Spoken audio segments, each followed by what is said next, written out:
नहीं, मैं तो अनुरोध करूंगा मुख्य न्यायाधीश महोदय से कि इसका कॉग्निजेंस तो उन्होंने लिया, अच्छी बात है, लेकिन जिस तरह से पूरे इतिहास को तोड़ मरोड़ के आरएसएस और भारतीय जनता पार्टी पूरे पाठ्यक्रम को बदल रही है, उसके बारे में भी माननीय सर्वोच्च न्यायालय को ध्यान देना चाहिए।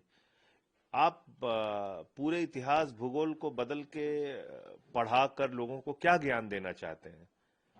प्रधानमंत्री जी अपनी ही तरह पूरे देश को बनाना चाहते हैं। नाली के गैस से चाय पियो, सिकंदर बिहार में आया था, यही सब पढ़ाना चाहते हैं पूरे देश को। तो इसलिए ये एक सोची समझी रणनीति और योजना के तहत किया जा रहा है।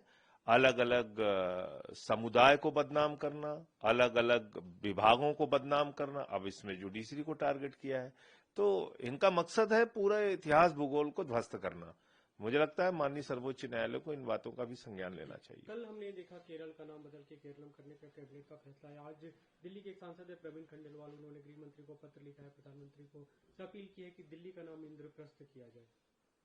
भैया, मैं सीधी बात ये कहता हूँ, मुझे नहीं मालूम उसके बारे में क्या जानकारी है। जब उनका पत्र मैं देख लूंगा किस संदर्भ में लिखा है, क्या उन्होंने कहा है, तो उस पर अपनी प्रतिक्रिया दूंगा। अभी दिल्ली में बीते दिनों हमने देखा कि नॉर्थ ईस्ट की कुछ लड़कियों के साथ बदतमीजी, मुख्यमंत्री ने कहा कि हम उस पर कार्रवाई कर रहे हैं। वो मैं समझता हूं कि भारतीय जनता पार्टी ने दिल्ली को बिल्कुल अनाथ छोड़ दिया है। और आज दिल्ली में कोई सरकार नहीं है, न केंद्र की कोई सरकार है, न कोई राज्य की सरकार है, न यहाँ पे एलजी है, न एमसीडी है।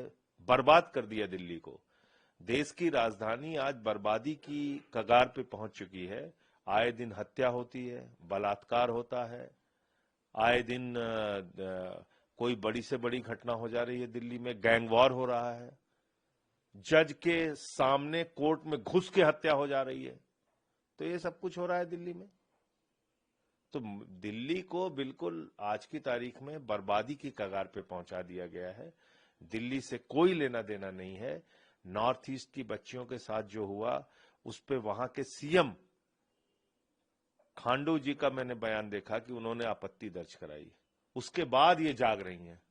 सीएम रेखा गुप्ता जी कह रही है नहीं, दिल्ली सबकी है, यहां सबको सम्मान मिलेगा। यहां तो हमारे पूर्वांचल के भाइयों को सम्मान नहीं मिला, उनको गालियां देते हैं, उनकी झुग्गियां तोड़ते हैं, उनके साथ बदसलूकी करते हैं। नॉर्थ ईस्ट के लोगों के साथ यहां एक घटना नहीं, आए दिन ऐसी घटनाएं होती हैं। उनको अपमानित करना, उनको चीनी कहना, उनको विदेशी कहना, उनके शकल सूरत का मजाक उड़ाना, उनकी भाषा का मजाक उड़ाना, उनके खान पान का मजाक उड़ाना, ये हो रहा है।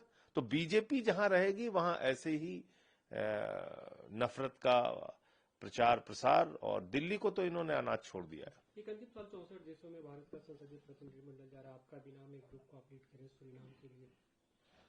अच्छी बात है।